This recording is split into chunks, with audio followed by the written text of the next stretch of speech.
Right then, let's make this spicier than a Glasgow derby on a rainy Sunday. Chaos is brewing at Celtic Park. Brendan Rodgers on the phone, stars being called out, dressing room tensions on the rise, and Kyogo completely shunned? And wait till you hear who needs to be axed to unleash Celtic's hidden weapon. And no, it's not Yang. Stick around till the very end because what we've uncovered will blow your mind. These aren't just rumors, they're warning signs. And Celtic fans, you need to hear this. Let's get into it. Would you like a version with background music suggestions too, or are you editing this yourself with your usual overdramatic violin soundtrack and tabloid-style zooms? Listen to this. Straight after that absolute howler of a result against St. Johnstone, the 1-0 defeat that felt like a kick in the shins on a freezing Tuesday night in Perth, Brendan Rodgers didn't just storm down the tunnel. Nah, the gaffer took a proper walk around the pitch, had a wee blether with the groundsman, classy touch, gotta say. But here's where it gets tasty. He gets snapped on the phone, and not just mid-chat with his ma about dinner. Nah, this had the look of a serious call. Now, I'm not saying he was ringing Dermot Desmond himself, but let's be honest. Rodgers name-dropped the man just last week when talking about Dazen Maida's contract. Those two aren't just passing mates, they're in regular contact, like two lads scheming over a pub quiz win. So what was the chat, eh? Was it a post-mortem about that horror show on the park? Was he pushing for answers, for signings, for clarity on his own deal? Because let's not forget, his contract's ticking down faster than a Rangers meltdown in Europe. End of next season, and he's off unless someone puts pen to paper. You can't have your manager going into the last 12 months without a plan. This isn't FM on easy mode. And let's talk summer, mate. Champions League qualifiers are practically tomorrow in football time. Rodgers hinted after the game that some of those lads on the pitch aren't cut for it. He didn't name names, but we know. And yet Celtic's track record of moving fast in the market? Slower than traffic on Sochi Hall Street during a rainstorm. So here's the question for you, and I want your honest take on this.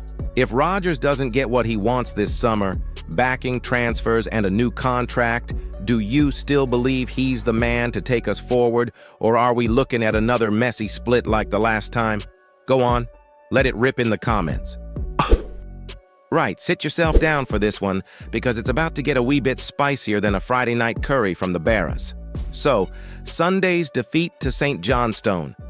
It was grim. We're talking worse than a rainy Tuesday in Paisley. Brendan Rodgers was raging. You could see it all over his face, couldn't you? But here's the thing. He didn't just blow a gasket for the cameras. He meant it. And not in that, we go again, lads kind of way. Nah, this was the kind of fury that gets felt in the dressing room loud and clear. Now, he didn't name names, he's too smart for that. But if you were paying attention, and I know you were, you saw who got hooked at halftime. Kuhn. The same Kuhn who looked like prime Jinky for about 3 months, and now looks like he's running in treacle. Scott Allen, bless him, put 2 and 2 together and came up with, Rodgers is pointing the finger at Kuhn. Let's be honest, mate. Kuhn had us buzzing early doors. 18 goals and 14 assists is no joke. But lately, he's gone colder than a deep-fried Mars bar in the Clyde. Opposition defenses have him sussed.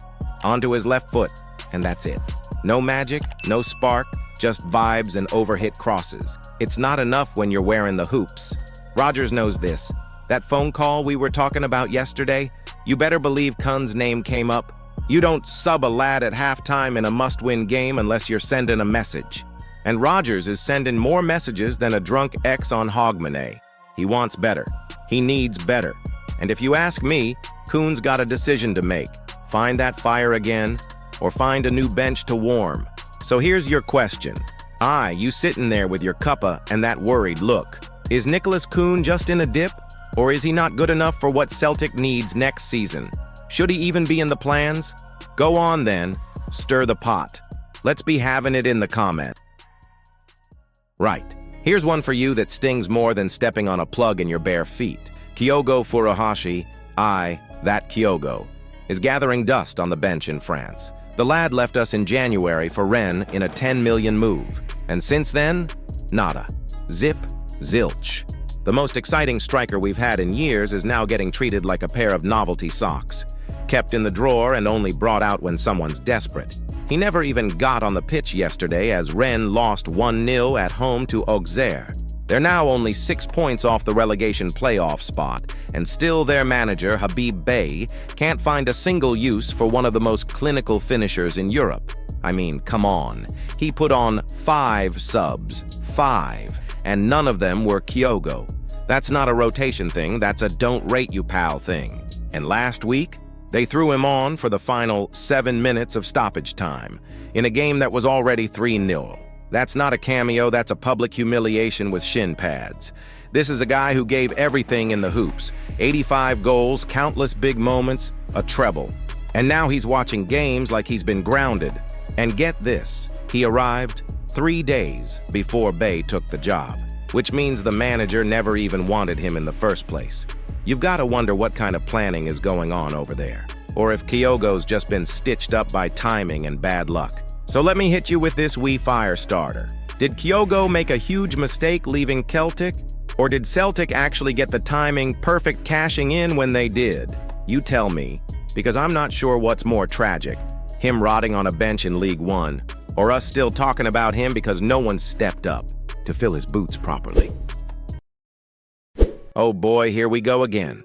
The drop Kuhn and everything will magically be fine routine. Classic. Look, I'm not saying Kuhn was good against St. Johnstone. He wasn't. He looked like he accidentally wandered onto the pitch thinking it was a Tesco Express. 2 shots, no threat, passing like he had butter on his boots. It was a half of football that made you want to turn the TV off and just lie down in silence.